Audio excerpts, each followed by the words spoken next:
Ok.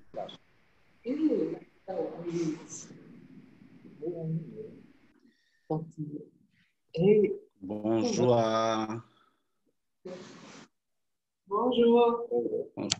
bonjour à tout le monde. On va commencer cette conférence sur le programme Saintou. Je vais d'abord présenter les intervenants qui vont participer à la conférence en fait. Il y a deux intervenants qui se sont excusés, qui ne seront pas de la partie. Donc, il s'agit de Serim Fassifiri, le directeur du Centre cinématographique du Maroc, qui ne sera pas là, qui est empêché. Et après, Monsieur Hugues Diaz, le directeur de la cinématographie du Sénégal aussi, qui ne sera pas là.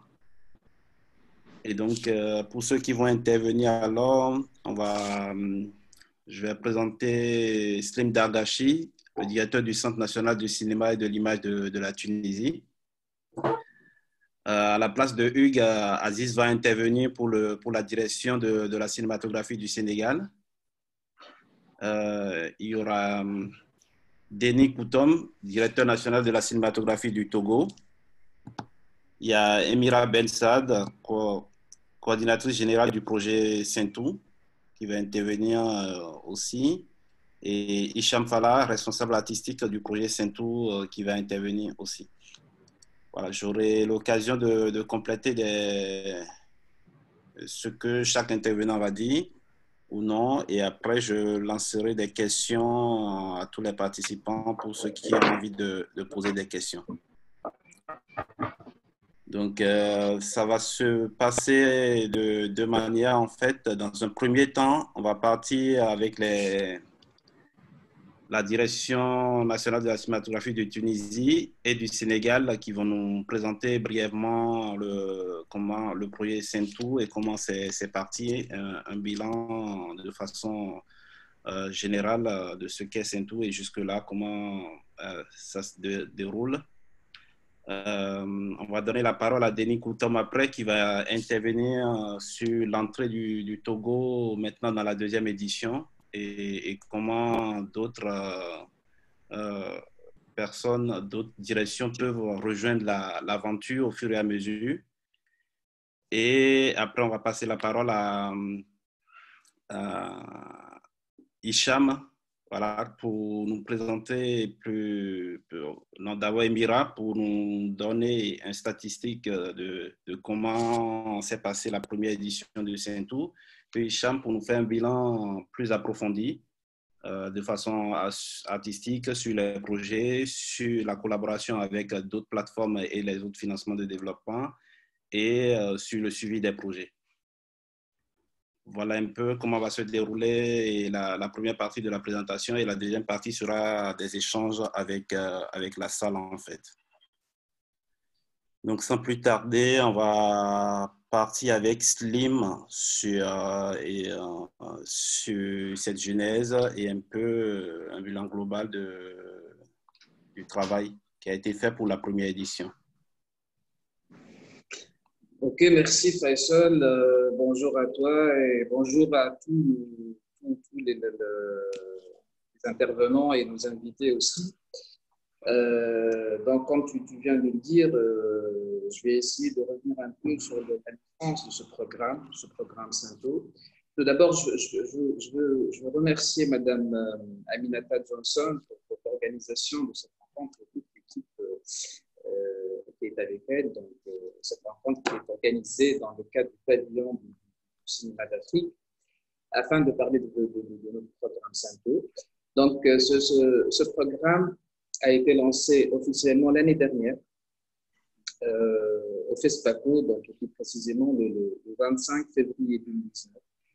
Et c'était un programme à l'initiative du Centre national du cinéma et de l'image tunisien, et plus précisément de Mme Shiraz Latili, qui était à l'époque la directrice générale du centre et qui est actuellement notre ministre des Affaires culturelles en Tunisie, que je salue. Et donc, voilà, Madame Shiraz a eu cette idée lors de la session, d'ailleurs, de 2018 du Festival de Cannes, cette idée de mettre un programme de soutien au développement de projets cinématographiques africains, donc à travers une coopération plutôt sud-sud. Ce qui manque un peu, voilà, ce qui manque, ce genre de programme de coopération et surtout la spécificité de ce programme, c'est que les partenaires, c'est des centres, des directions nationaux de cinéma africain. Donc c'est là où cette idée est venue, cette idée, et aussi ce programme a commencé à voir le jour, et aussi par la vision d'un certain nombre d'homologues africains qui ont accepté, qui ont salué cette idée, cette initiative, et qui ont voulu aussi être présents dans ce programme. Et voilà, donc un mémorandum a été signé déjà entre 6 pays africains, ce qui est très bien. Et voilà, donc un mémorandum a été signé entre la Tunisie, le Maroc, le Sénégal, le Mali, le Burkina Faso et le Niger. Donc, on peut dire que ce programme a été imaginé pour et par des professionnels africains dans le but d'offrir un accompagnement artistique à des cinéastes africains porteurs d'un projet. Donc, à l'étape de l'écriture, disons, de l'idée au premier traitement. Aussi, ce programme assure un accompagnement aux auteurs et aux producteurs sélectionnés pendant cette phase de développement. Et voilà, donc l'objectif principal, si on veut, c'est de favoriser les coopérations sud-sud entre les pays d'Afrique subsaharienne et les pays du Maghreb. Donc voilà, pour revenir un peu aux quelques chiffres de la première session, et après mes collègues vont entrer avec plus de détails par rapport à cette première session. Donc on a eu 79 candidatures, il y a eu 74 projets éligibles. Ces projets sont répartis comme suit. Donc, il y a eu 21 projets tunisiens, 16 marocains, 11 projets du Sénégal, 10 du Mali, 13 du Burkina Faso et 3 projets du Niger. Donc, 6 projets ont été sélectionnés, donc 4 projets de fiction et 2 projets de documentaire. Les porteurs de projets donc, sont passés par trois résidences. Les 2 premières résidences, c'était des résidences axées surtout sur l'écriture et qui se sont passées au Sénégal. La première était pendant le mois de juin 2019. La deuxième a eu lieu à Tunis au mois d'octobre 2019. La troisième et dernière résidence a eu lieu donc, au Marrakech pendant le mois de décembre. C'était plutôt une rencontre, un matchmaking avec des producteurs. Donc, voilà, on est plutôt satisfait par rapport à, plutôt très satisfait, moi je dirais, par rapport à cette première session qui a laissé tout le monde motivé pour attaquer la deuxième session, et avec en disant il y a des choses à améliorer, il y a des choses à faire évoluer. On est content pour cette deuxième session d'avoir été rejoint par deux nouveaux pays qui sont le Côte d'Ivoire et le Togo. Malheureusement, il y a eu le retrait provisoire, on espère, du Niger. Donc voilà, mais on aura avec nous aussi le Côte d'Ivoire et le Togo, et j'espère pour cette nouvelle session que ce programme aura encore beaucoup plus de succès, de réussite.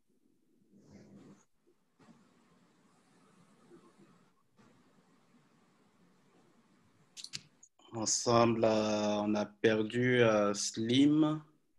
Non, on est avec vous. Ah, ok. Ok, c'est bon. Bon, on va... C'est bon, Slim? C'est bon, c'est bon. D'accord.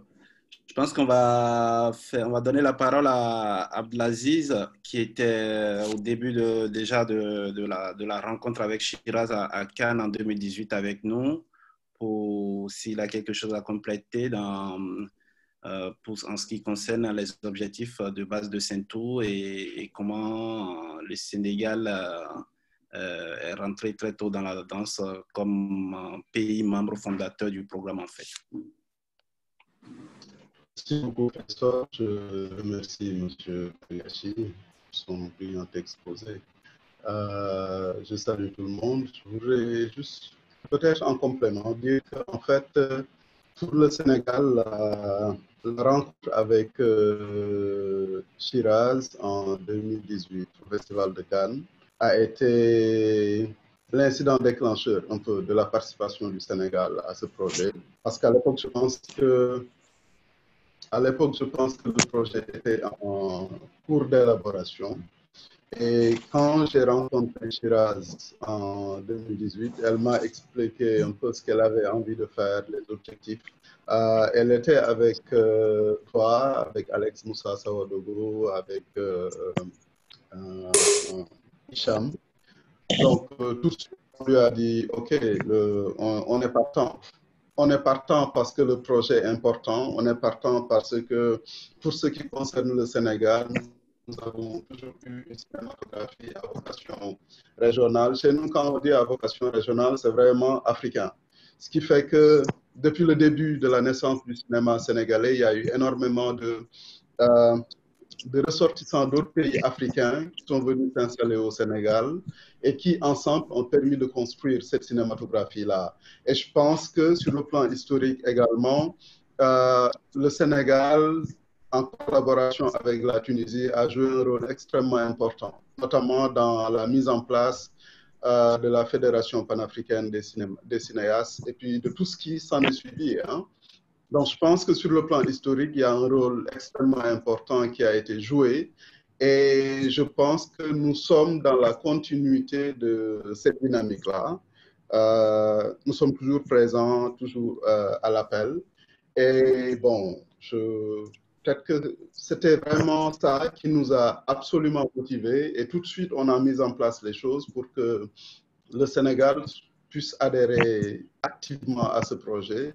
Et cela nous a permis d'accueillir la première session ou le premier atelier qui s'est tenu au Lac Rose à Dakar. Et je pense que ça s'est bien passé, comme les deux autres ateliers qui se sont tenus, ou les deux autres sessions qui se sont tenues à Hanamet et à Marrakech. Nous sommes toujours là. Et par-delà même tout l'accompagnement des projets, je pense que le Sénégal intervient déjà dans la production du projet les Memory of Malek. Parce qu'il y a déjà eu une décision de financement de ce projet. On est en train de discuter avec la production et la direction de la cinématographie et le ministère de la Culture. Voilà, donc c'est juste une information que je voulais donner pour dire que nous sommes vraiment présents. Et pour nous, Saint-Tour, ça va au-delà de l'accompagnement pour le développement des projets, mais ça doit rentrer vraiment dans une dynamique de coproduction et de mutualisation des ressources de nos différents États. M. Dargachi l'a dit tout à l'heure, au départ, on avait 6 pays, le cercle est en train de s'élargir et je pense que c'est un cadre formidable pour la plupart de nos cinématographies de se mettre ensemble et de développer des projets ensemble parce qu'aujourd'hui, on a besoin quand même de projets un peu plus ambitieux, mais des projets qui nous parlent de nous-mêmes, qui retransmettent nos préoccupations, nos rêves, nos envies. C'est extrêmement important. Je pense que c'est à nos pays aussi de se mettre ensemble pour accompagner ce type de projet parce qu'on a besoin de construire un nouvel imaginaire pour l'Afrique par rapport à tout ce qui va se passer dans le futur. J'ai été long, mais c'était juste une manière de montrer notre intérêt pour ce programme. C'est tout. Voilà, merci beaucoup. Merci Abdelaziz. On va continuer cette conférence qui, je rappelle, se déroule sur le pavillon des cinémas d'Afrique, donc qui est organisé par l'Agence culturelle africaine dans le cadre du marché de films du Festival de Cannes qui se déroule online cette année suite à la crise sanitaire que nous connaissons tous. On va passer au directeur de la cinématographie du Togo. Faisal, s'il te plaît. Faisal, Oui. est-ce qu'on peut demander à l'ensemble des participants, enfin certains d'entre eux, d'éteindre leur micro, car il y a des interférences. Quand les micros sont ouverts et que les gens bougent, on a des écrans noirs et on ne voit plus nos intervenants. Donc, il faut que tout le monde ferme son micro. Merci. Excuse-moi de t'avoir interrompu. Pas de souci. Merci pour la compréhension de chacun. Quand quelqu'un va prendre la parole, il va pouvoir ouvrir son micro pour parler, en fait. Voilà. On va passer à Denis Koutom, directeur de la cinématographie du Togo. Le Togo n'était pas dans la première édition, donc nous a rejoint dans la deuxième. L'idée pour lui, c'est aussi, depuis qu'il participe aux réunions avec nous, de nous parler de son expérience, d'avoir rejoint le programme, comment il envisage, comment il le voit aussi, et comment il sera référent du programme sur place pour que d'autres personnes aussi, d'autres directeurs des centres de cinématographie de l'Afrique puissent comprendre qu'il est possible de rejoindre le programme en cours de route, en fait. Monsieur Koutom, vous avez la parole. Bonjour. Professeur, bonjour. Vous m'entendez? Ouais, je t'entends très bien. Bonjour.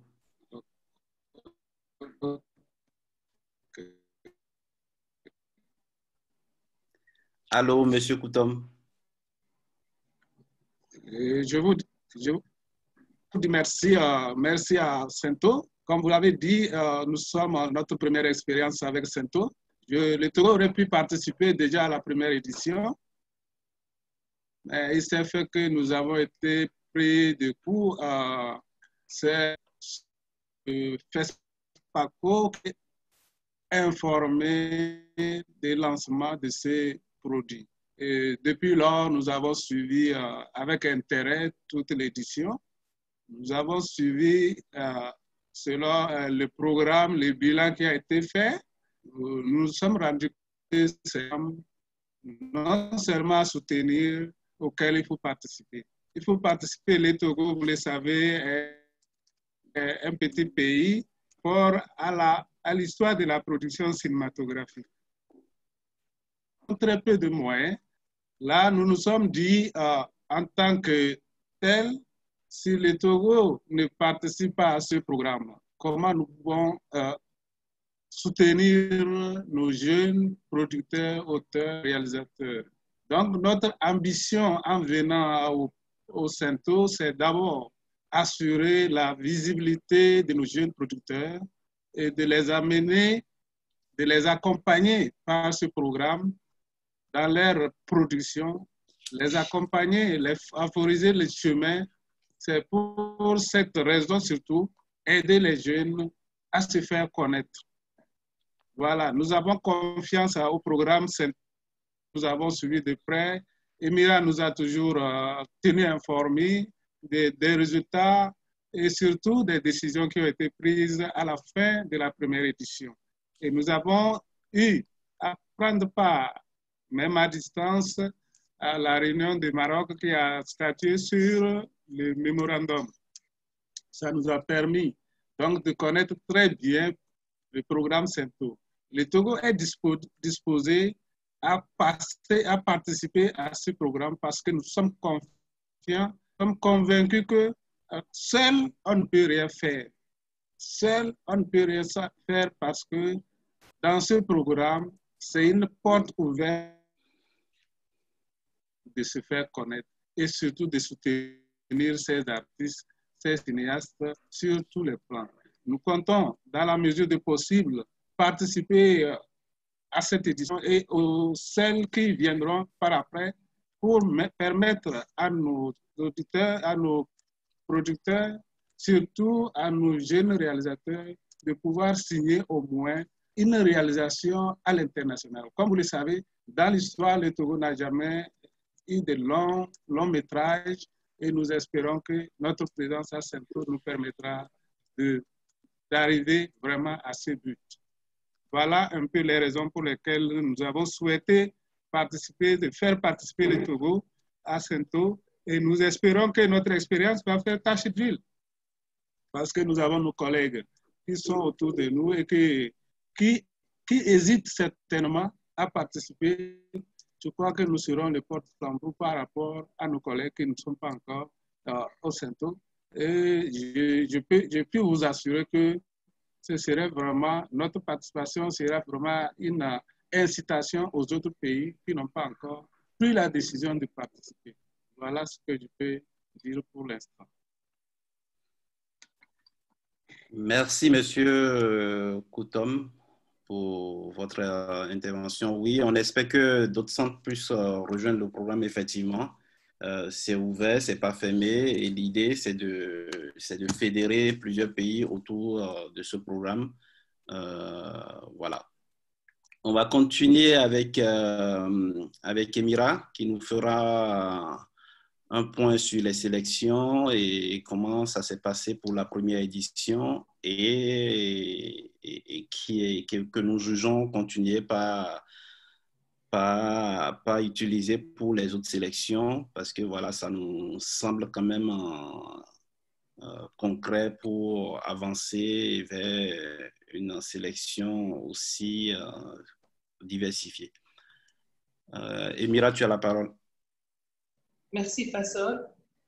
Tout d'abord, je tiens à remercier le pavillon du cinéma d'Afrique pour avoir organisé cette conférence en ligne, pour nous avoir offert cette opportunité de présenter notre programme, cette belle initiative des centres nationaux africains.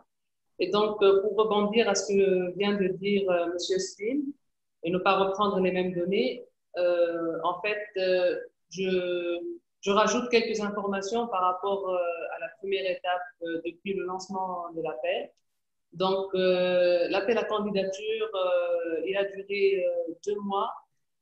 Pendant ces 2 mois, les porteurs de projets avaient la possibilité de déposer leur candidature sur notre site web dédié Saint-Cloud Sud.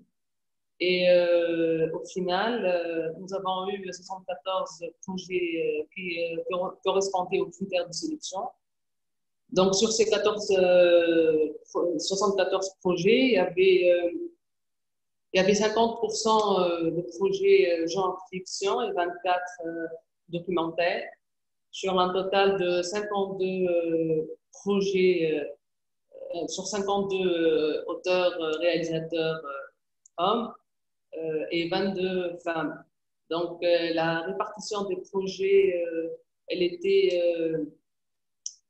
répertoriée sur 21 projets tunisiens, 16 marocains, 11 sénégalais, 10 maliens, 13 burkinabés et 3 pour le Niger. Donc, suite à ces dépôts de candidature, la deuxième phase du programme, on est passé à la phase de la sélection qui a commencé par une lecture de ces 74 projets. Donc, on a fait appel à 2 lecteurs et on a partagé ces projets sur les 2, donc par exemple 37 projets par lecteur. Et chacun d'eux, il avait fait ressortir une première liste de 15 projets qui avaient été évalués avec une explication, un argumentaire sur les points forts et les points faibles de chaque projet. Et la deuxième étape de la sélection, c'était d'intervertir ces 15 projets entre les 2 lecteurs. Donc, une deuxième lecture de ce projet-là pour enfin être rejoint par le comité exécutif, par 4 membres du comité exécutif, à savoir Jeanne Tahri, Iqbal Zalila, Myriam El-Haj, la lectrice, Faisal et Hicham. Et donc, au final, une shortlist, elle a été établie avec 2 projets par pays. Donc, un premier niveau et un deuxième projet, au cas où le premier se désisterait s'il ne pouvait pas assister aux 3 résidences. Et donc, suite à la sélection, quelques semaines après, nous avons entamé nos résidences trois résidences, comme l'avait expliqué Slim. Donc, la première résidence, brièvement, l'objectif de la première résidence, c'était d'établir un premier diagnostic de ce projet-là, de réunir les auteurs sélectionnés et les mentors pour discuter de leur projet, de leur idée de scénario. Et la deuxième étape, la deuxième résidence qui a suivi, c'était en Tunisie, à Hammamet, où là, l'objectif était plus de se concentrer sur l'écriture, sur le scénario, qui a duré 2 semaines. Et entre les résidences, il y a eu un suivi dont Hicham vous en parlera tout à l'heure. Et enfin, nous avons fini par la troisième résidence, qui constitue une résidence plus une mise en relation des auteurs, porteurs de projets et les producteurs, les producteurs attachés au projet, les projets sélectionnés et les producteurs invités au festival de Marrakech. Voilà, ceci est vraiment un résumé très bref de cette édition.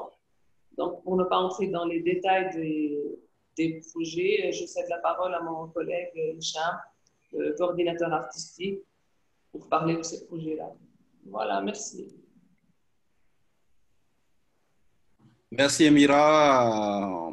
On va continuer avec, dans le détail du bilan de la première édition cette fois-ci, concrètement sur comment les choses se sont passées pendant les résidences, comment le suivi des projets se passe après et comment nous continuons aussi par comment Saintou peut collaborer avec les autres plateformes qui existent, les financements en développement, parce qu'il faut rappeler que l'idée de base de Saintou, c'est de vraiment travailler sur cette partie développement dont souffrent beaucoup de projets sur le continent. On veut tous voir des films, on veut tous aller en production, mais on ne travaille pas vraiment cette partie du développement qui est laissée pour compte. Et l'auteur, l'artiste, en travaillant l'écriture, doit vivre aussi de son métier au fur et à mesure. Donc, je vais laisser la parole à Hicham pour nous expliquer un peu tout ça et comment ça se déroule au sein de Saintou. Hicham. Oui, merci Faisal. Effectivement, par rapport à la naissance de ce projet et la philosophie, c'était effectivement, il y a plusieurs points qui n'ont peut-être pas été précisés, donc je ne sais pas quel est le niveau de connaissance du programme par les gens qui nous écoutent, mais quand même, l'idée, parmi les idées, comme l'a précisé Faisal, c'est à la fois une aide au développement avec des résidences, mais c'est aussi une aide financière pour chacun des porteurs de projets, chacun des centres du cinéma ou des directions du cinéma, s'engageant à apporter une bourse d'aide à l'écriture, au développement du projet, à l'auteur de son pays, originaire de son pays. Donc, c'est vrai que dans la philosophie, c'était aussi que ces directions du cinéma, justement, contribuent au développement des projets, sachant que dans la plupart des pays, même quand ils ont un fonds d'aide, ils n'ont pas forcément une aide au développement, à l'écriture. Ils ont pour certains un fonds d'aide à la production, mais pas forcément au développement. Donc, cette idée d'investir sur le développement, sur l'écriture des projets, se manifeste par cette aide concrète des directions ou des centres du cinéma des différents pays. Un des autres principes de base qui avait été fixé au moment de la création de ce programme, c'était aussi que les compétences, les mentors, les accompagnateurs, les formateurs, on peut les appeler comme on veut, étaient eux-mêmes africains, d'origine africaine, basés en Afrique, que ça aussi c'était un principe important que les accompagnateurs, que ceux qui allaient dialoguer et aider ces auteurs à développer leur projet avaient une connaissance vraiment fine de la culture de nos pays. L'autre aussi spécificité de Saintou, c'est qu'elle relie le Maghreb et l'Afrique de l'Ouest, l'Afrique centrale.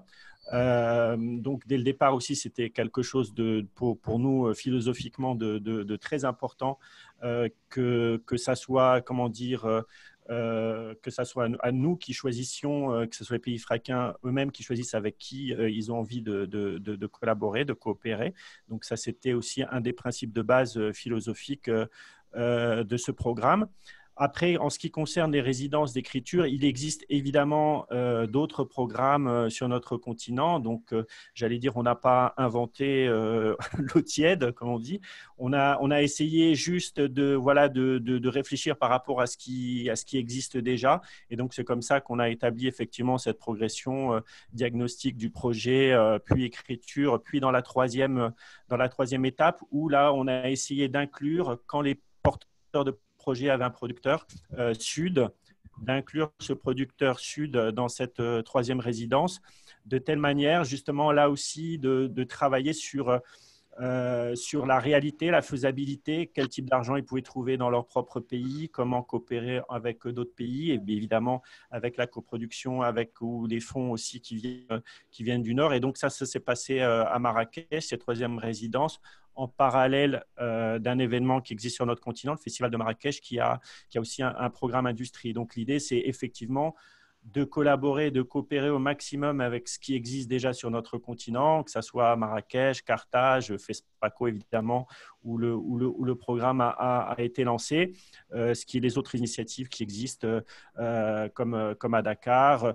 Il existe aussi sur notre continent d'autres manifestations, d'autres marchés ou d'autres lieux de rencontre qui ne sont pas forcément dans des pays qui sont membres du programme aujourd'hui, mais voilà, notre idée, c'est vraiment de pouvoir discuter et de pouvoir coopérer et collaborer avec tout ce qui se fait déjà.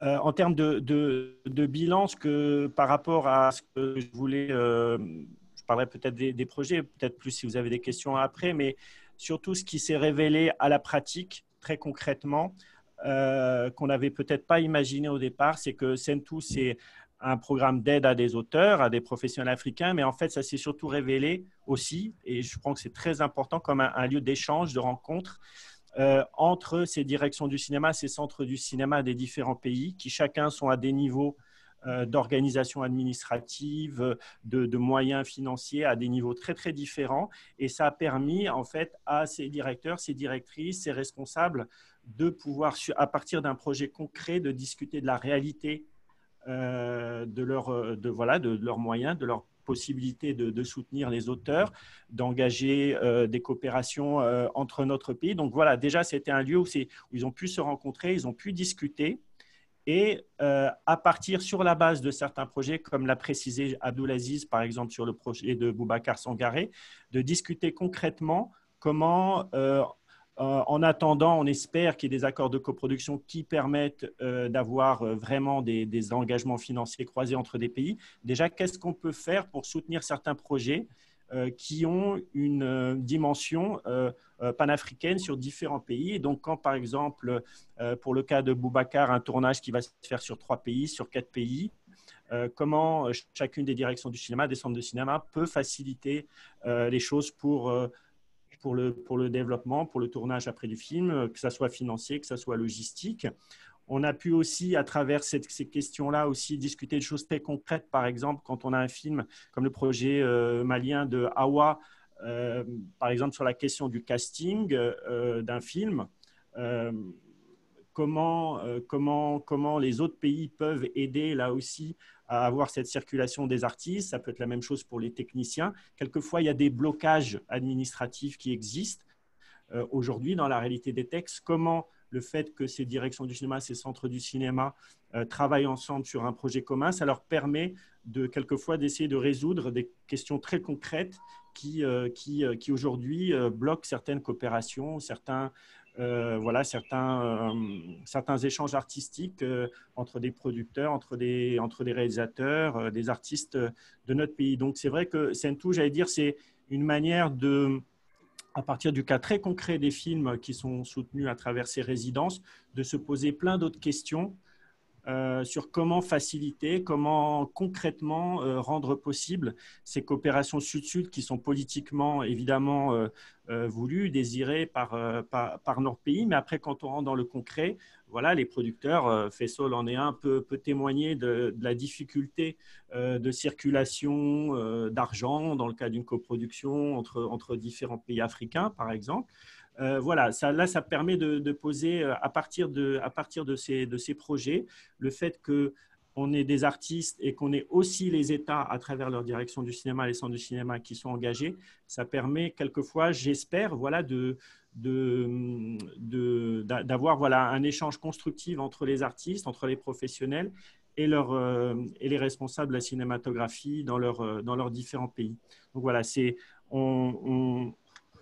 on essaye voilà, d'être un petit peu ce relais entre les auteurs, les professionnels des pays et les gens qui ont la responsabilité de gérer la cinématographie dans leur pays et d'essayer de favoriser ces échanges pour arriver, on l'espère, à des vraies coproductions entre nos pays. Et c'est pour ça que beaucoup des débats qu'il y a eu dans les jours précédents lors des autres conférences rejoignaient des enjeux je pense, très important, justement, auquel Sentu, voilà, ce lieu d'échange, de dialogue peut contribuer, peut participer, peut aider à avancer sur ces différents dossiers. Alors, évidemment, on a le souci, comme tous nos collègues qui organisent des résidences, qui organisent des plateformes, de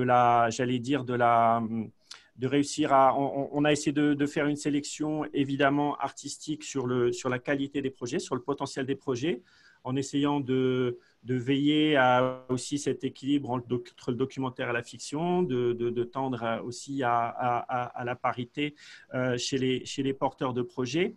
Mais évidemment, tous les projets sont à des niveaux d'avancement très, très différents.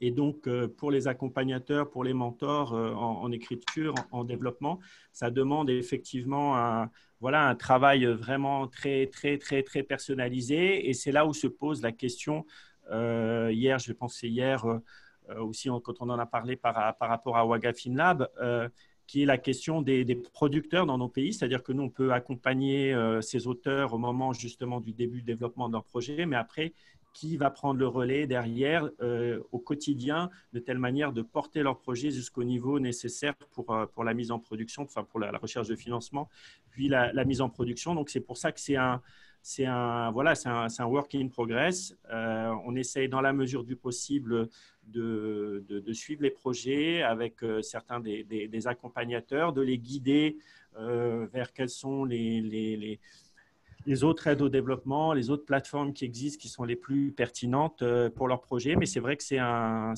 tout un travail de mise en cohérence entre toutes les initiatives qui existent dans nos régions, de telle manière d'aider le plus efficacement ces auteurs, ces producteurs au moment du développement de leur projet. Donc, c'est comme l'a dit Koutom, effectivement, c'est tous ensemble qu'on pourra avancer de la manière la plus concrète et la plus efficace.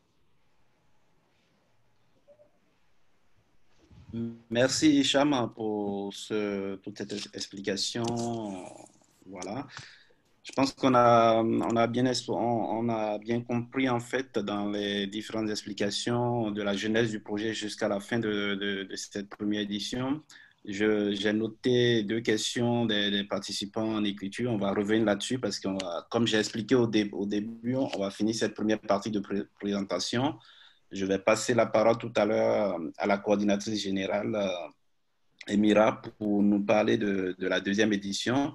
Donc, je rappelle que comme le disait le directeur de la cinématographie de Tunisie au début, pour la première édition, c'était 6 pays. Et donc, on a malheureusement, le Niger nous a quitté temporairement l'aventure. On souhaite vivement qu'il revienne dans la danse le plus rapidement possible. Et il y a 2 pays qui se sont rajoutés. Il y a la Côte d'Ivoire et le Togo qui se sont rajoutés pour continuer l'aventure avec nous, donc dans la deuxième édition, ce qui nous ramène à 7 pays. Et donc, on fera l'aventure de la deuxième édition avec ces 7 pays dont je vais laisser Emira nous parler du lancement de la prochaine édition. Emira.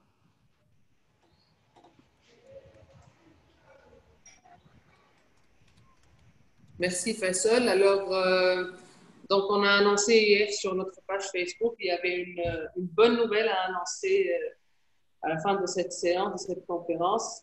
En fait, après après cette crise sanitaire, il s'est avéré qu'il y aura effectivement une deuxième édition du programme Sainto. Le calendrier, il a été réadapté.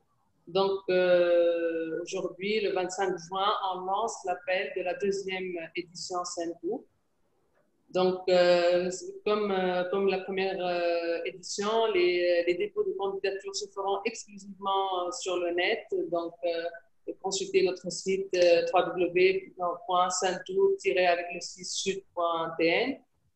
Et vous trouverez l'appel aussi sur notre page Facebook, où vous pourrez aussi voir les critères de sélection. Ça sera les mêmes critères de sélection que l'année dernière, à savoir un film, un projet de long métrage, du premier long métrage, voire au maximum deuxième long métrage du porteur de projet, un film fiction ou de genre fiction ou documentaire.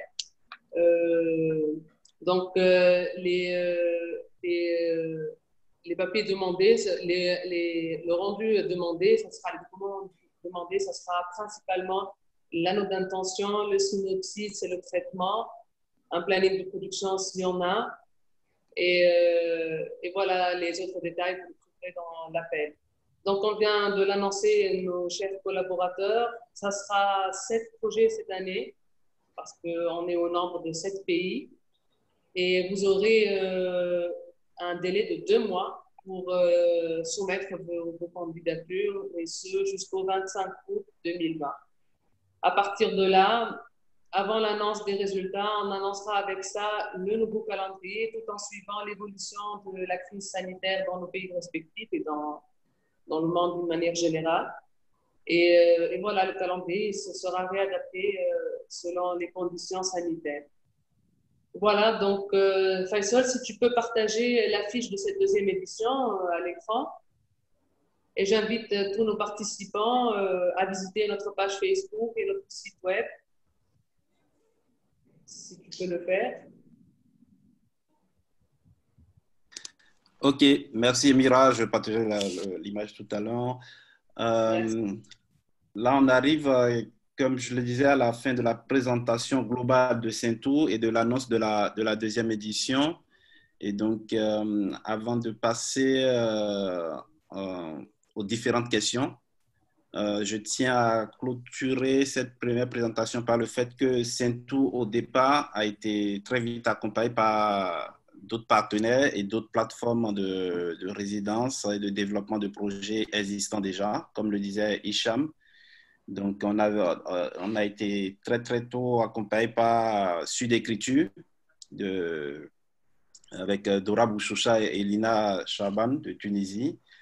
On a été accompagné dès le départ même de la première discussion avec Shiraz, c'était déjà avec Alès, et l'écriture aussi du projet avec Ousmane. Donc, on a été accompagné dès le départ par Waga Film Lab avec Alès Moussa Saradogo et Ousmane Boundaoune. On a été accompagné aussi dès le départ par Dos Boss avec Jian Tari, et puis Fidadoc, justement, avec Hicham, avec qui on a coécrit le projet, en fait. Voilà. Donc, il y avait Ousmane, Hicham, Faisal et Iqbal Zalila de la Tunisie aussi. Voilà un peu la genèse, d'où est parti ce projet et où est-ce que ça en est pour la première édition et l'annonce, le lancement de l'appel à projet de la deuxième édition. Je vais donner la parole au public pour ceux qui veulent poser des questions, mais il y a déjà 2 questions que je vais relayer tout de suite. Une première question de Stéphanie. Je vais retrouver ça. Donc, Stéphanie Ndogmo de la Tunisie posait la question de quelle perspective pour l'Afrique centrale. Je vais peut-être laisser Hicham répondre, mais je vais juste commencer par dire le programme Sainto, c'est un programme qui doit pas être porté dans chaque pays par des privés. C'est un programme institutionnel, et que ça ne peut que partir des directions des centres de la cinématographie. On a eu d'échanges entre-temps avec quelqu'un du Cameroun dont j'ai oublié le nom, mais on s'est rendu compte par la suite que ce n'était pas le directeur, c'était une rencontre qu'on avait faite à Cannes avec Shiraz et qui avait commencé par nous écrire. On a compris après que c'est un privé, ce n'est pas le directeur de la cinématographie du Cameroun. Donc, on reste disponible forcément à aller vers chaque centre. Mais de quelle manière, je vais peut-être laisser Hicham, si tu veux plus répondre pour les questions de perspective pour l'Afrique centrale. Pour le moment, il n'y a aucun pays de l'Afrique centrale, effectivement. En tout cas, parce que ça rejoint aussi une autre question aussi que quelqu'un d'autre m'a posée par rapport à un autre pays, plus au sud. En fait, très concrètement, en fait, quand l'idée du programme a été rédigée, en fait, Madame Latteri, quand elle était directrice du centre du cinéma, a envoyé un courrier. Elle a listé toutes les directions du cinéma, les centres du cinéma qui existaient sur le continent, et elle a envoyé un courrier à tous ses homologues en leur proposant de rejoindre ce programme. Et très concrètement, les pays qui ont participé l'année dernière, c'est ceux dont les responsables ont répondu et qui pouvaient aussi, évidemment, apporter cette contribution financière au programme minimale qui était ce soutien à l'auteur de leur pays à travers une bourse d'aide au développement et aussi à permettre la mobilité du cinéaste, de la cinéaste, de l'auteur issus de leur pays qui seraient sélectionnés pour le programme. Donc voilà, il y avait cet accord de principe. Il faut que ça soit qu'il y ait une direction ou un centre du cinéma ou quelqu'un qui a cette responsabilité dans son pays et que ce pays confirme sa contribution, cette contribution minimale. Et après, chacun des pays qui rentrent dans le programme peut aussi prendre en charge une des résidences. Donc cette année, lors de la première édition, on avait 3. Cette année, on verra effectivement selon la situation en septembre dans quel pays, comment se répartiront ces différents résidences, ces différents rendez-vous avec les auteurs. Donc voilà, c'est vrai que sans doute que les membres pays du CNTOUC, peut-être qu'il faudrait qu'ils relancent peut-être un courrier à tous leurs homologues du continent pour les réinviter à participer à la prochaine édition. Mais évidemment, ce n'est pas du tout un programme fermé, c'est totalement ouvert. Mais c'est vrai que ça s'est fait en marchant, en avançant. Et donc, Denis Coutom a un très bon exemple avec le Togo. Le Togo ne pouvait pas remplir ses conditions l'année dernière. Donc, cette année, il a pu s'y prendre un peu plus à l'avance avec son ministre, avec son gouvernement. Et donc, ce qui a permis au Togo de nous rejoindre, à la Côte d'Ivoire de se rejoindre cette année. Mais effectivement, c'est ouvert à tout le monde maintenant. Voilà, ça se fait en marchant, quoi. Merci Hicham. Une deuxième question de Marie-Clémentine Duzambe-Diambo du Rwanda, en fait, qui posait la question aussi par rapport à sa participation, les conditions, et je pense que ça rejoint en même temps parce que j'ai essayé effectivement de contacter le Rwanda en temps pour l'inviter à notre réunion en Tunisie. Il s'est fait qu'il n'y a pas réellement... une direction à qui s'adresser, mais il y a une agence qui est du cinéma. Et donc, j'ai discuté effectivement avec Marie-Clémentine et avec Kantarama. Et là, elle revient sur la question qui est rejointe aussi par la question de Machéri qui demande, et pour les pays où il n'y aurait pas de cinéma, comment, au centre de cinéma, comment on peut s'y prendre en fait. Voilà. Hicham, je te laisse répondre. Peut-être Slim, ou tu... Slim. Oui, en fait ça peut être le Centre national du cinéma, comme ça peut être la direction du cinéma au niveau du ministère, je suppose, du ministère des Affaires culturelles dans ce pays. Donc, voilà, c'est un programme qui va regrouper des institutions, donc pas forcément le centre s'il n'y a pas de centre. Mais ça peut être le ministère à travers la direction du cinéma. OK. En fait, peut-être que, c'est vrai qu'on a eu cette discussion avec, forcément avec des auteurs, des producteurs de pays qui nous disent pourquoi est-ce qu'on n'y est pas. Je pense aussi c'est aux cinéastes, aux producteurs. Ils ont forcément un interlocuteur gouvernemental, institutionnel, de faire la pression sur leur pays pour, peut-être voilà, identifier la personne qui a cette responsabilité de telle manière que justement, aujourd'hui, le CNCI qui coordonne le programme puisse envoyer un courrier. Parce que quelquefois, comme l'a dit Faisal, d'expérience, quelquefois, des gens se présentent en nous disant voilà, je représente la cinématographie dans le pays, mais ce n'est pas une personne qui a réellement cette responsabilité ou cette fonction-là. Donc là, c'est vraiment sans doute un dialogue à avoir que nous, on peut avoir avec les cinéastes, avec les producteurs, qui peuvent nous aider à identifier la bonne personne de telle manière qu'après, le CNCI puisse envoyer un courrier officiel à la personne qui a été identifiée comme la personne. Et après, par rapport, je vois qu'aussi la question était posée sur l'apport d'opérateurs privés. C'est-à-dire, on peut imaginer qu'un pays qui n'a vraiment aucun moyen, mais qui veut participer, qui a un opérateur privé qui est prêt à financer cette partie, si la signature, c'est la signature de l'État à travers sa direction du cinéma, son centre du cinéma, mais après, si l'argent vient d'un opérateur local africain du pays pour financer la participation du pays. Je pense qu'il n'y a pas a priori, il n'y a pas d'opposition de principe voilà, chacun des pays essaie de trouver des financements pour pouvoir abonder le budget général du programme. Donc, s'il y a des opérateurs privés dans un pays qui veulent aider leur pays à rejoindre le programme, je ne vois pas. C'est tout à fait imaginable. Merci Hicham. Je vais compléter cette réponse parce que ça continue dans la même idée avec Floriane Caneza qui demande effectivement l'élargissement du programme et surtout elle aussi du Rwanda en fait. En fait, moi, je pense qu'on peut, et forcément qu'on va continuer nos échanges avec le Rwanda pour ce qui est de l'Afrique de l'Est, parce que c'est le premier pays qu'on a contacté en Afrique de l'Est.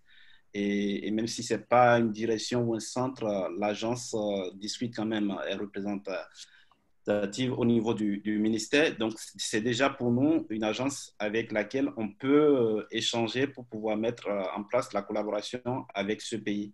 Mais forcément, dans le programme, il y a une bonne partie du financement qui vient du pays, mais qui ne va pas à l'association parce que l'aide au développement, par exemple, les 5 000 € attribués, est directement allée aux auteurs et producteurs en fait, qui portent le projet. Le déplacement de l'auteur pour assister aux différentes résidences d'écriture est pris en charge aussi par la direction de la cinématographie ou par le ministère qui s'en occupe. Et comme Hicham le dit, s'il y a un privé qui veut prendre en charge toute cette partie, ben on reste ouvert pour discuter avec vous pour que ça passe quand même par l'institution, pour que ça ne soit pas un individu à part en fait. Voilà. Que ça soit institutionnel pour être représentatif du ministère ou un représentant de la gestion du cinéma dans le pays en fait. Sinon, ça va aller un peu dans tous les sens qu'un particulier puisse nous imposer un projet alors que la sélection est lancée et tous les projets sont reçus par Saint-Tout et non par chaque pays en fait.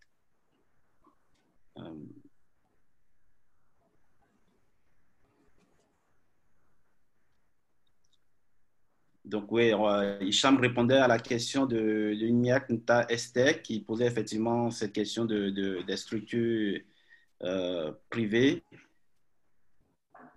Et pour Techno, oui, Saint-Tout assure le suivi des projets après les différentes résidences d'écriture. C'est ce que Hicham expliquait justement. Parce qu'on continue de relayer aussi les dépôts en développement qui peuvent les aider à avoir du numéraire et continuer les repérages, continuer toute cette partie de réécriture parce qu'ils réécrivent à chaque fois jusqu'au bout. Voilà. Et jusque-là, on reste toujours en contact avec des pays pour le moment francophones. il faut préciser aussi ça parce qu'il y a la question de la langue. Pour le moment, on n'est pas encore allé vers les pays anglophones. Voilà. Je lis les questions au fur et à mesure. Après, s'il y a des gens qui veulent prendre la parole, je peux donner. Disponible pour faire des démarches pays.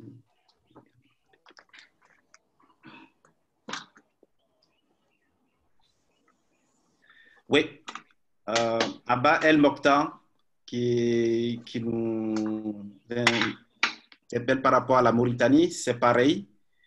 Si la maison des cinéastes en Mauritanie est disponible à échanger avec Sentou, je pense que sur le site, vous avez les coordonnées pour pouvoir nous écrire, pour rentrer en contact avec les discussions.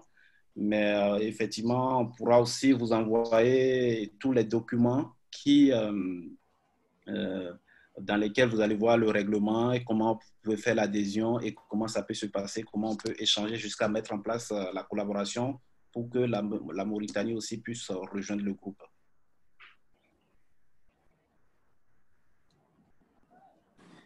Aminata? Faisal? Oui. On pourrait donner la parole à Bawa qui est là. C'est le porteur du projet. Je ne le vois pas encore. Bawa, il est là. Il peut, Bawa, il est là tous les jours. Et donner son avis sur sa propre expérience comme étant le porteur du projet sélectionné lors de la première résidence. Bawa, tu es là? Ah oui, je vois. Oui, je suis là. Oui, Bawa.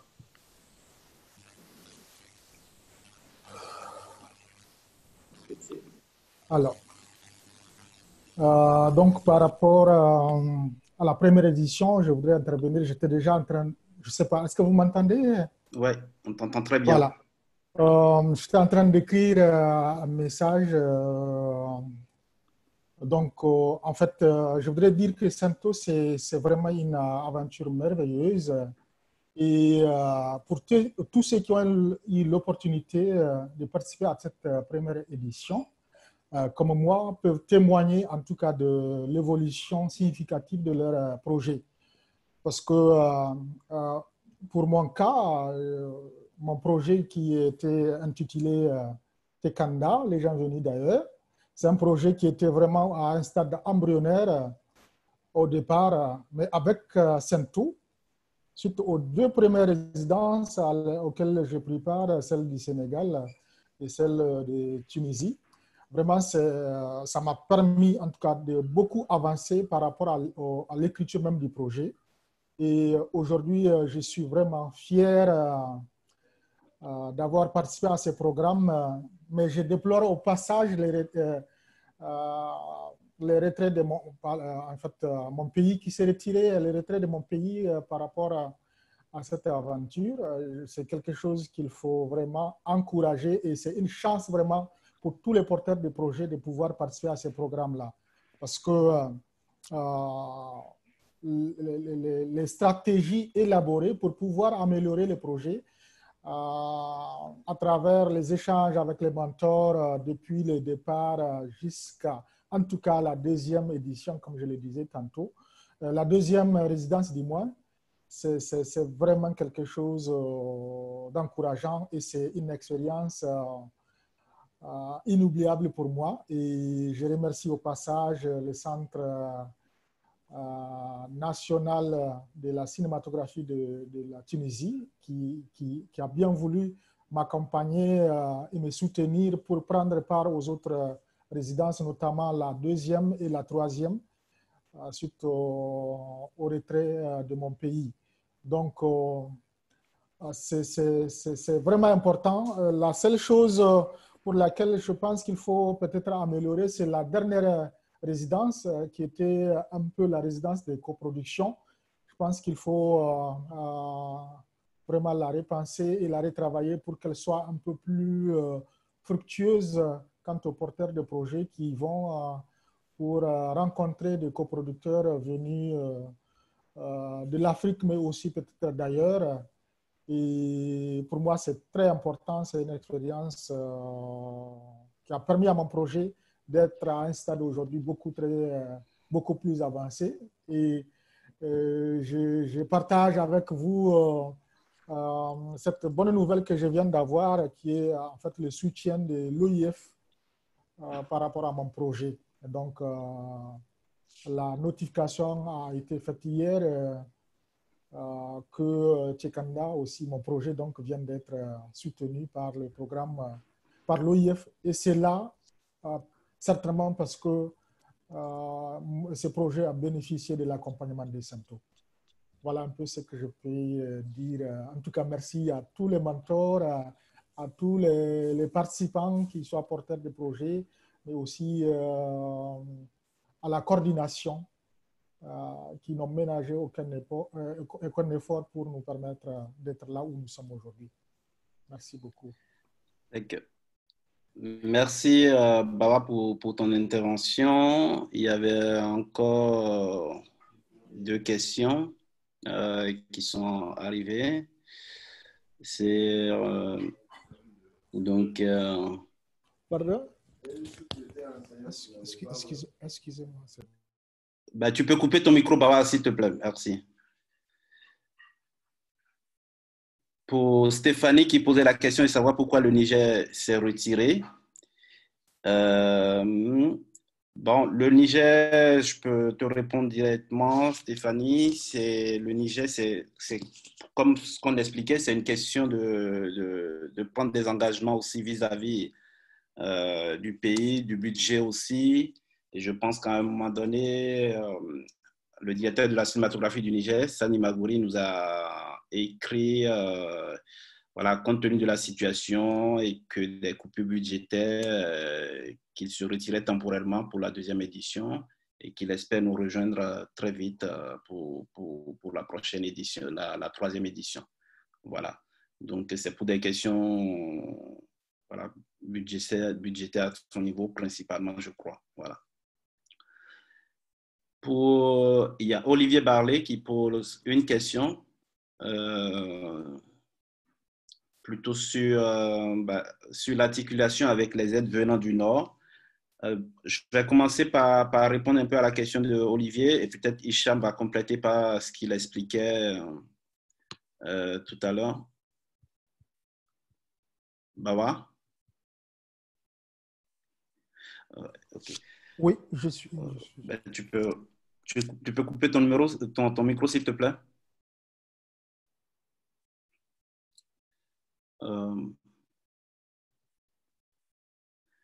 Au départ, avec Shiraz, quand on était en pleine discussion du projet, c'était orienté plus coproduction sud-sud, les résidences qui allaient se dérouler complètement sur le continent, les formateurs aussi, comme l'expliquait Hicham, sur le continent.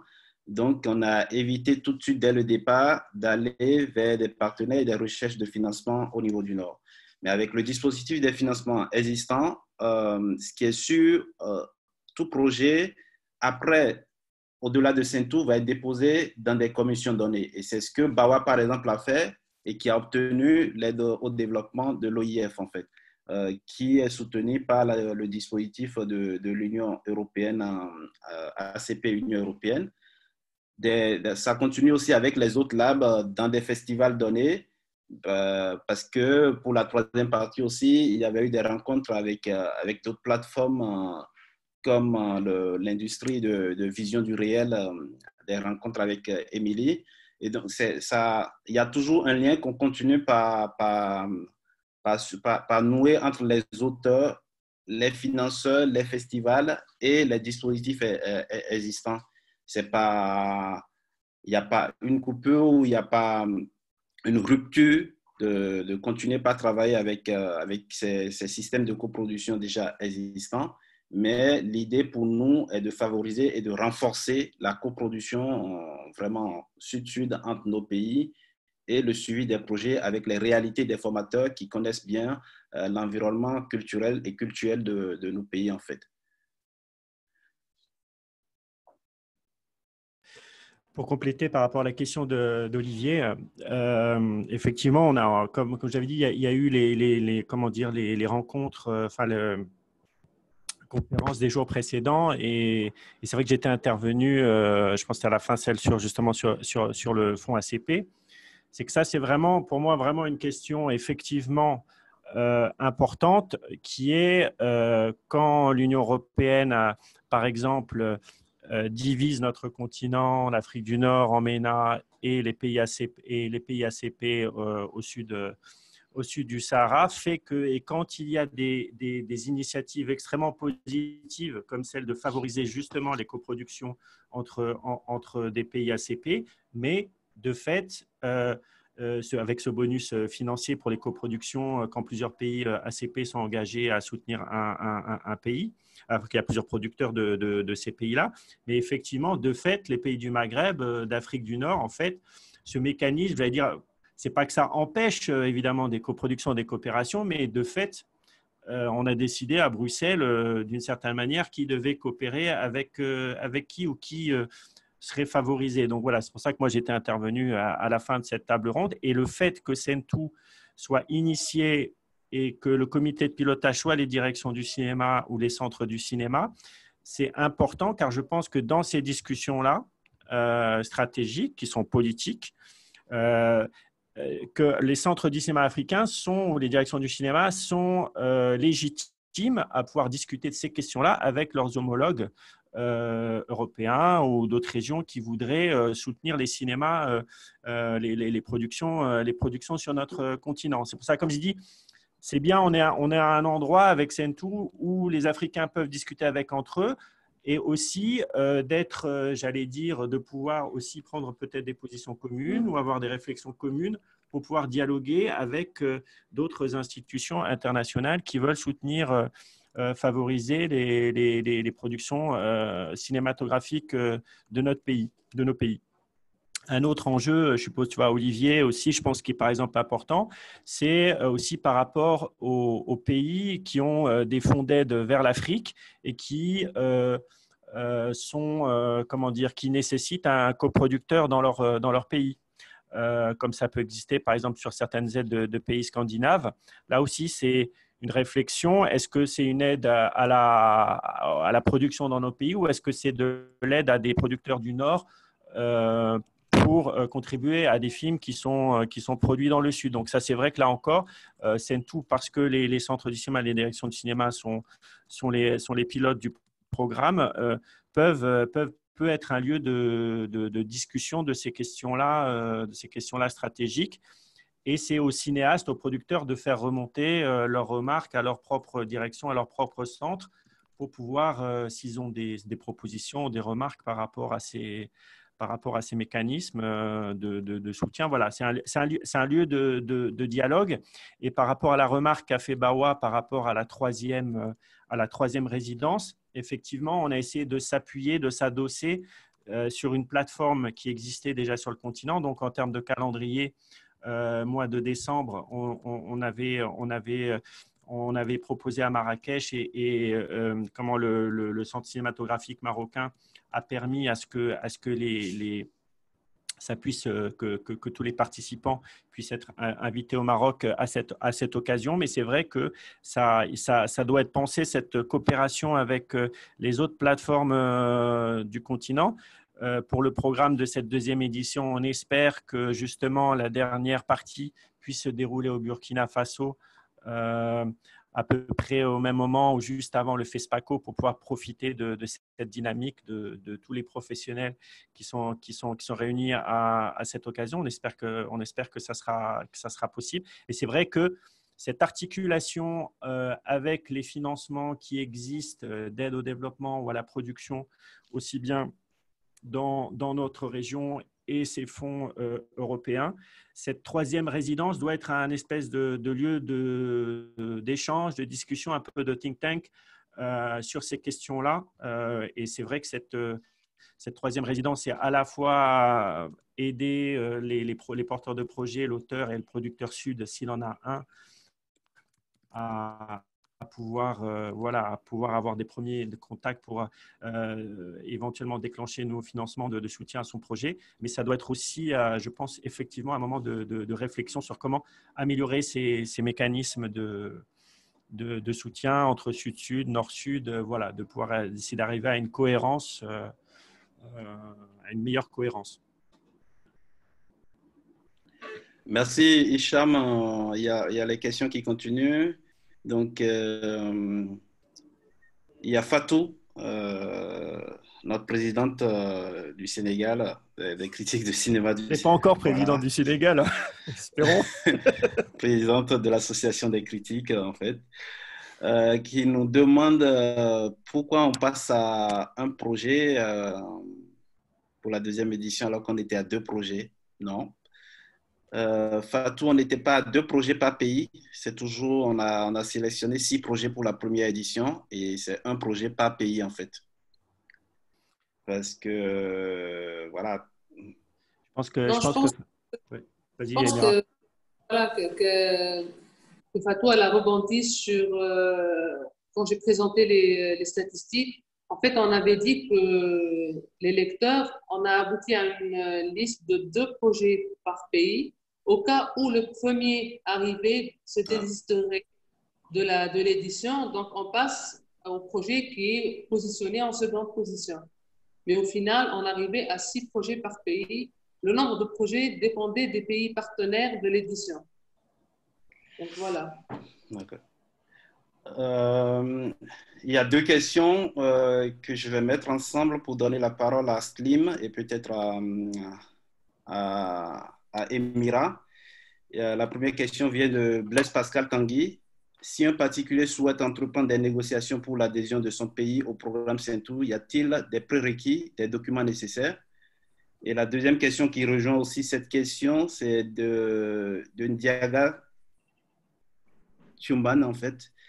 Je pense que les pays membres du programme Saintou doivent signer des accords de coproduction cinématographique entre eux. Et ça, je vais laisser la parole à Slim pour nous parler des accords de coproduction que la Tunisie a avec d'autres pays. Et après, à Abdelaziz aussi pour nous parler des accords de coproduction que le Sénégal a avec d'autres pays. Et le Togo aussi, M. Koutom, il y a aussi des accords de coproduction avec d'autres pays. Je passe la parole d'abord à Emira et à Slim pour la question des particuliers, en fait. Ok, merci, professeur. En ce qui concerne voilà, la question du particulier, c'est institutionnel et ça doit rester institutionnel. C'est-à-dire qu'il faut entrer en contact avec l'institution concernée dans son pays. Nous, on peut après, voilà, donc entre institutions, on peut concrétiser après. En ce qui concerne les accords de coproduction, je suis tout à fait d'accord. Donc, Saintou doit être aussi une occasion pour nous, entre pays, de mettre en place, de créer des fonds de coproduction. Là, en ce qui nous concerne, la Tunisie, il y a déjà des projets en cours. Il y a un projet de création d'un fonds de coproduction entre la Tunisie et le Maroc. C'était prévu en début d'année la signature d'une convention dans ce sens. Vu tout ce qui s'est passé, donc ça a été retardé. On espère qu'on aura l'occasion de signer cette convention d'ici la fin de l'année. Mais bien sûr, on est très ouvert et on vise à signer d'autres conventions avec d'autres pays africains. Ça c'est très important. C'est dans la continuité des objectifs de ce programme. Abdelaziz. Oui, je pense que pour ce qui concerne, le Sénégal a déjà signé avec le Maroc, a signé avec la Tunisie, a signé avec la Côte d'Ivoire, a signé avec le Burkina. Là, nous sommes en train de dire, on est en pourparlers, en tout cas, avec le Mali, avec le Niger aussi. Je suis d'accord avec Niaga. L'idée, c'est absolument de créer un cadre de coopération et de coproduction pour nos différentes cinématographies puissent collaborer, parce que de toute façon, si les États ne signent pas, cela n'empêche pas à nos techniciens de manière privée de travailler ensemble. Donc, l'idée, c'est de créer un cadre pour renforcer davantage cette collaboration et puis créer un écosystème à un niveau continental ou régional pour permettre vraiment le développement de nos différentes cinématographies. Voilà ce que je pouvais dire par rapport à cette question. Monsieur Koutom.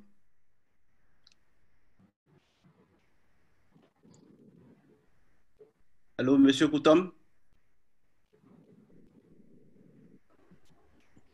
On a perdu un peu. Monsieur Koutom, le directeur de la cinématographie du Togo, je voulais que vous interveniez par rapport à la coproduction entre les pays. Est-ce que le Togo a un programme de coproduction avec d'autres pays sur le continent, en fait? Faisal? Ok, bon, oui. Juste, oui. Oui, allô? Allô? Ah, Denis. Ah, il est là. Oui, Allô? Koutom? Oui, monsieur Koutom, vous avez entendu? Oui, excusez, j'ai eu un souci de micro. Je disais que le Togo a eu des accords de coproduction avec le Burkina il y a déjà dans les années 80 et 70. Nous avons eu à réaliser beaucoup de films avec ces accords. Maintenant, aujourd'hui, il est temps de les réchauffer.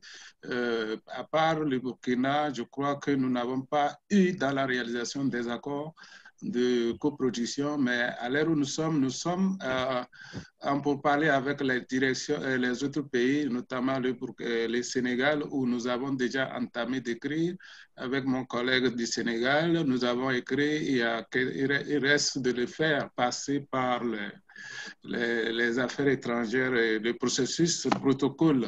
Donc, à l'heure où nous sommes présentement, nous sommes à pied d'élaborer, d'initier des accords, mais c'est une question de protocole d'État, ça traîne. Donc, à l'heure où nous sommes, nous n'avons pas tellement d'accords de production, mais Inch'Allah, nous allons y arriver.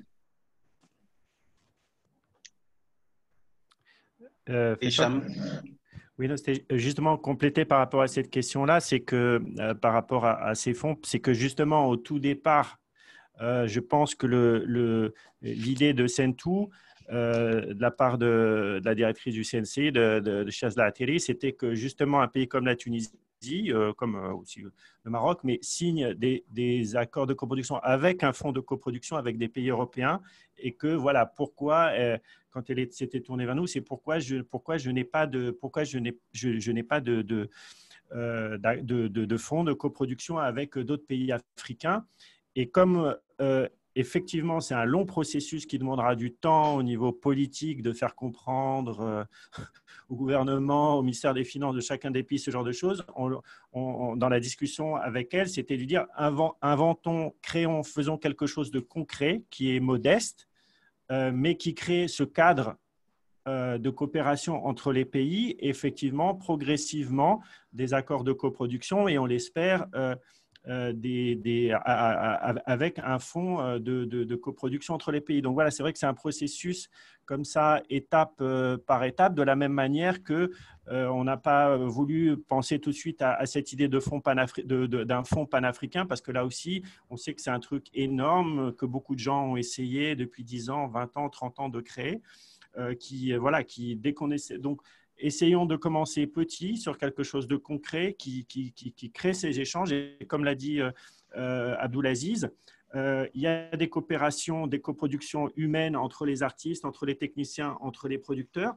Il y a aussi des échanges techniques qui sont possibles. C'est vrai que par exemple le Maroc, quand on tournait en 35 mm, le laboratoire à Rabat a accueilli beaucoup de cinéastes de nombreux pays africains pour la post-production de leurs films. Donc ça aussi, c'est une autre manière aussi d'avoir des échanges, des coproductions entre nos pays. Ça peut être par des apports techniques, par les techniciens, par les industries techniques.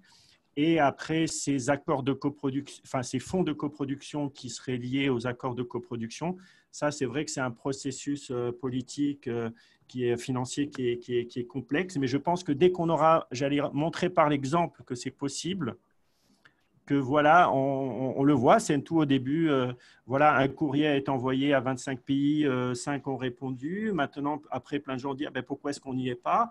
Et ben, là, voilà, on espère que voilà, c'est une idée, c'est un projet qui s'élargira en termes de pays, qui s'approfondira en termes de coopération pour arriver, on l'espère, voilà, à ce que ces accords de coproduction ne soient pas des coquilles vides, mais aussi associés aussi à des coproductions, à des apports financiers croisés entre nos pays. Ça répond un peu à la question de El Saïd qui demandait justement pourquoi ne pas créer un fonds. Un fonds, ça va être compliqué, comme le disait Hicham, les gens essaient depuis des années. Par contre, des coproductions entre deux pays déjà, ça peut se mettre en place petit à petit pour qu'il existe des apports de chaque pays. Et aussi pour répondre à cette question des pays qui ne participent pas, je vois pas mal de nos amis congolais qui sont en lien avec nous, Camerounais, Gabonais. J'avais parlé du Rwanda. J'ai pris que il y avait notre contact avec le Rwanda, mais aussi avec le Burundi, avec qui on avait pris contact avec l'association des producteurs qui représente, parce qu'il y a aussi manque de centre de cinématographie. Donc, on reste disponible à discuter avec tous ces pays, que ce soit le Congo, le Cameroun, le Gabon, pour aller vers ces directions, vers les centres, vers les directeurs, leur présenter le programme et laisser après la mise en contact avec la coordination des autres centres qui sont déjà dans l'aventure pour que la discussion puisse continuer. Donc, tant que vous avez l'opportunité de nous mettre en contact avec vos directeurs, il faut nous faire signe. Il y a notre ami Alès Moussa Sawadogo de Waga Film Lab qui veut intervenir. Merci Faisal. En fait, je voulais rebondir juste un peu sur la situation de coproduction. C'est vrai que la plupart des coproductions se signent entre les directions des cinémas ou entre les ministères, mais je crois que sur le plan pratique, en fait, la plupart des structures de production n'attendent pas en fait ces signatures-là. On voit dans le cas contraire, sur le plan pratique, beaucoup de structures en fait qui collaborent déjà entre elles. Je peux prendre le cas par exemple du Burkina Faso qui travaille beaucoup avec la Côte d'Ivoire. Voilà, il y a beaucoup déjà on a vu par exemple un cas qui est très simple avec Michel Zongo du Burkina Faso, avec Philippe de la Côte d'Ivoire qui ont travaillé sur son dernier long métrage. C'est une très belle collaboration. On a le cas aussi déjà aussi entre, il y a une nouvelle forme de collaboration qui a été signée entre le Burkina Faso et récemment avec le Sénégal. Qui se passe très bien aussi. On a vu déjà, c'est pas des réalisateurs, mais des techniciens de cinéma burkinabé qui ont déjà été sur des productions de Moussa Senapsa au mois de novembre-décembre au niveau du Sénégal. Au niveau du Mali aussi, on a vu aussi beaucoup de collaborations qui se font aussi. Par exemple, il y a, il y a Sangaré aussi qui a eu à travailler avec des techniciens burkinabés et maliens.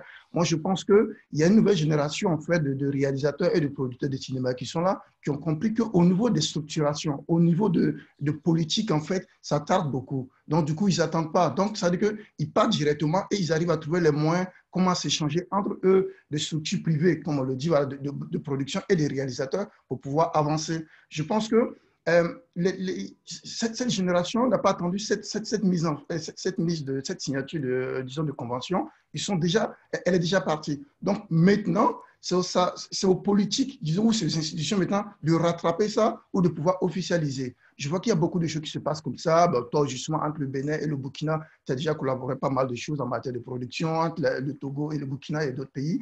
Moi, je pense qu'on a cette chance déjà d'avoir cette génération qui est pratique. C'est certainement aux autorités de prendre, disons, le train en marche. Même s'ils ne le font pas, on va continuer à faire nos collaborations parce que c'est la seule manière aussi à ces jeunes réalisateurs et producteurs, même pas des jeunes qui s'assoient, quel que soit l'âge du réalisateur, de pouvoir faire nos films.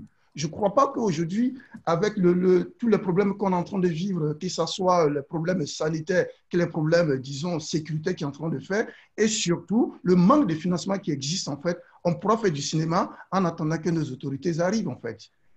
elles ont compris cette génération-là. Là où j'adore, c'est ça justement, en fait, là. Même en matière de production, moi, j'étais tellement fasciné de voir Angèle Diaban travailler avec Moustapha Sawadougou, producteur aussi au niveau du Burkina, au Sénégal. Il n'y a rien de plus beau. Toi, justement, Faisal, qui travaille avec des réalisateurs ou des projets burkinabés ou d'autres pays. Voilà. Donc, je pense que maintenant, là, les réalisateurs ne vont pas attendre, les gens du cinéma ne vont pas attendre. C'est justement aux autorités de prendre le train en marche. Voilà. Merci Alex pour cette intervention vigoureuse que je confirme aussi parce que moi je travaille avec pas mal de gens en Afrique de l'Ouest comme en Afrique centrale et effectivement c'est à nous professionnels d'inciter les politiques à voir qu'il y a des choses qui se font, pourquoi ne pas les accompagner. Je vais donner la parole à Sangaré qui fait partie des premiers bénéficiaire du programme Saint-Tout et qui demande la parole pour intervenir. Aboubakar Sangaré, tu as la parole. Oui, bonjour tout le monde. Vous m'entendez? Je vous ai un peu pris en cours de route. Retour d'expérience, on a déjà eu un retour de Bawa qui a un peu parlé de tout ce que cela représente pour nous d'être dans le programme Saint-Tout et tout ce que ça nous a offert comme avantage. Mais en même temps, je profite de l'occasion aussi pour lancer un peu dans la logique de ce que Alex vient de dire et de la logique de la coproduction aussi qui avait été évoquée. Moi, j'ai un peu, je peux prendre l'exemple de mon projet qui a cet avantage et dont Hicham aussi avait parlé. C'était cet avantage d'être tourné sur plusieurs pays de Saint-Tout. Mais au-delà de tout ça, moi, la réflexion, c'était justement d'étendre Saint-Tout au-delà de l'atelier, de tout ce que ça donne pendant le développement, de l'étendre à la collaboration, à l'intervention justement de ces structures qui nous permettraient peut-être de, même si le projet ne s'étend pas pendant son tournage sur un territoire, qu'on puisse permettre justement une collaboration entre techniciens, comme le disait Alex. Et moi, par exemple, j'ai le soutien du Sénégal comme... Abdelaziz vient de le dire, mais au-delà de là, j'aurais pu, même si je ne tournais pas au Sénégal, peut-être avoir le soutien du Sénégal à travers un technicien, mais dans un cadre plus global qui aurait pu être une convention de coproduction Saint-Tout, qui irait, c'est-à-dire qui accompagnerait les projets au-delà du développement jusqu'à la production. C'est différent de l'accord de coproduction qui lirait peut-être un pays à un autre, mais une convention globale qui peut être une convention Saint-Tout, donc co-signé par tous les partenaires de Saint-Tout et qui permet à chaque partenaire sur chaque projet d'apporter le minimum qu'il peut apporter. Et finalement, puisque Saint-Tout, c'est cet esprit sous-régional des projets, donc pas forcément, il y a plusieurs fonds internationaux, quand on arrive, ils ont du mal à comprendre nos projets parce qu'ils ne sont pas dans cette logique dont nous sommes. Et justement, s'il y a cette convention, la Tunisie pourrait peut-être offrir un projet, une post-production. C'est énorme pour permettre à un projet de se faire, tu vois. Donc, moi, c'était plutôt dans ce sens que je voulais lancer la réflexion et ça permettra à ce projet de franchir le cap du développement et de ne pas être bloqué au milieu, au fait, parce que c'est nécessaire pour qu'on puisse aboutir. Pour une pérennité, il faut justement que les projets voient le jour et que ce soit des films à la fin et pas seulement des projets développés et limités au milieu. Merci Sangaré. Enfin, bon, la réflexion continue toujours sur comment améliorer le programme, au fur et à mesure. Donc, on prend en compte voilà, les apports pour pouvoir améliorer le programme. Je pense qu'on arrive presque à la fin. Je vois que Hicham, tu demandais la parole. Non, mais c'était par rapport à l'intervention de Sangaré, qu'effectivement, c'est une discussion, je me souviens que déjà à Marrakech, c'est-à-dire que, par exemple, sur la post-production, effectivement, parce que le problème, c'est la circulation, c'est l'alimentation d'un fonds.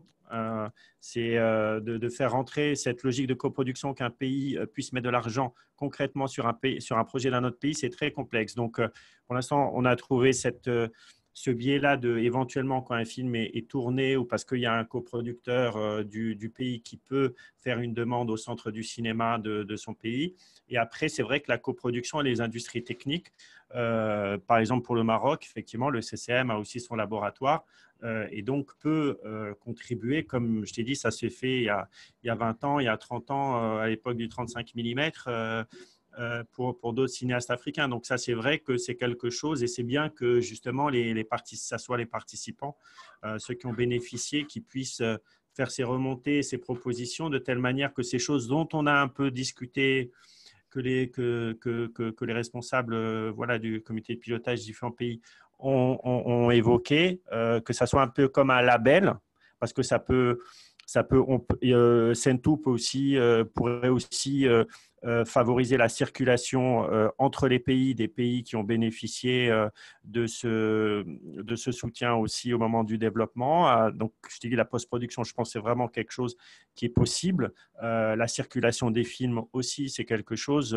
voilà, et je pense que ce qui est vraiment difficile, c'est cette question de fonds alimentés par différents pays, de transfert d'argent entre les pays, qui est vraiment très compliqué. Et aussi pour rebondir par rapport aussi à ce qu'a dit Alex, je pense que là aussi, effectivement, c'est une nouvelle génération de professionnels. Je pense que leur manière de s'organiser pour pouvoir faire pression sur leur centre du cinéma, sur leur direction du cinéma, sur leur gouvernement, doit justement peut-être aussi changer et de s'inspirer, bon, évidemment, certaines organisations professionnelles qui existent en Europe ou aussi en Asie, dans certains pays comme la Corée, où ils ont réussi à avoir un engagement fort de leur pays parce que les cinéastes, les producteurs ont réussi à faire aussi des organisations professionnelles efficaces pour défendre leurs intérêts, défendre leurs propositions. Donc, je pense que là aussi, c'est aussi le fait très souvent, moi je vois au Maroc aussi, on nous dit le problème c'est que les organisations professionnelles, il y a 3 chambres des producteurs, je ne sais pas combien d'associations, des choses comme ça, c'est difficile d'être efficace quand il y a des propositions des professionnels. Donc c'est aussi aux professionnels de s'organiser de la manière la plus unitaire, la plus efficace pour faire remonter leurs revendications, leurs propositions.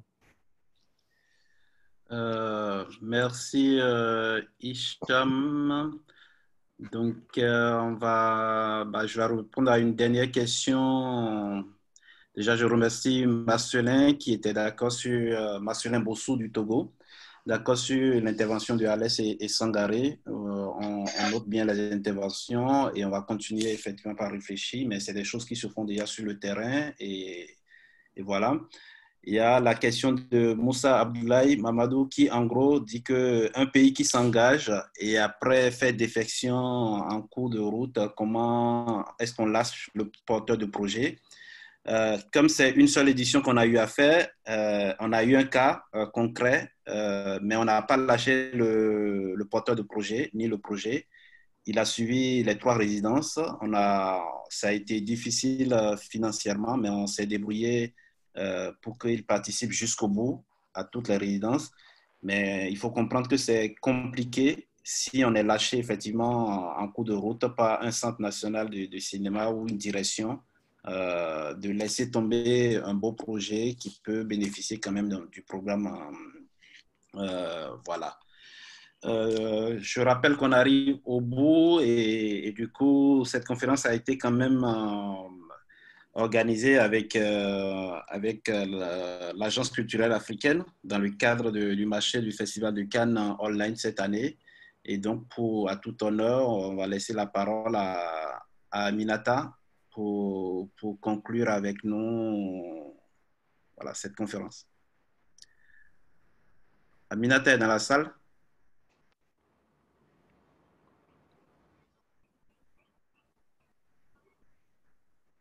Aminata, ton micro n'est pas ouvert, Aminata. Ah oui, pardon. Je viens d'ouvrir mon micro. Ça y est. C'est bon, tu m'entends? Je t'entends maintenant. Tu as la parole pour conclure. On arrive à la fin de nos échanges. D'accord.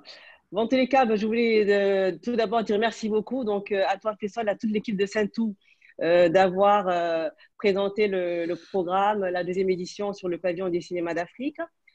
Profiter du fait que nous soyons là pratiquement à la fin de cette édition online du marché du film pour remercier tous les participants qui nous ont suivis pendant ces 4 jours.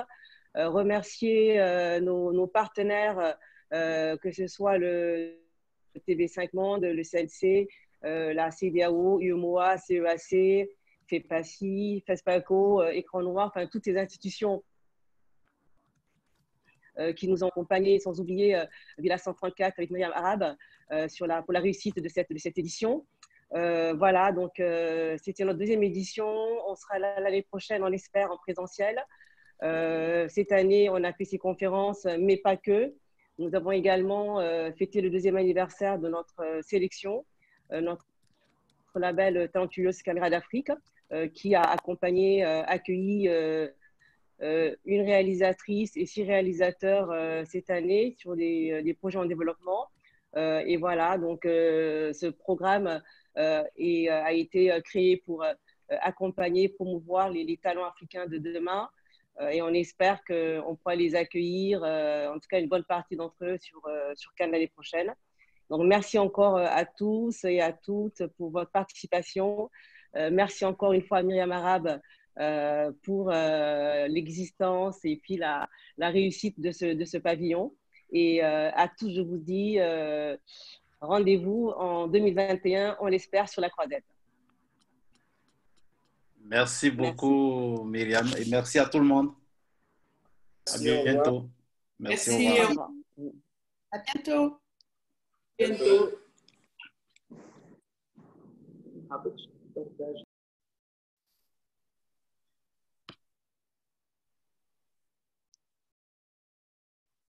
Bon après-midi.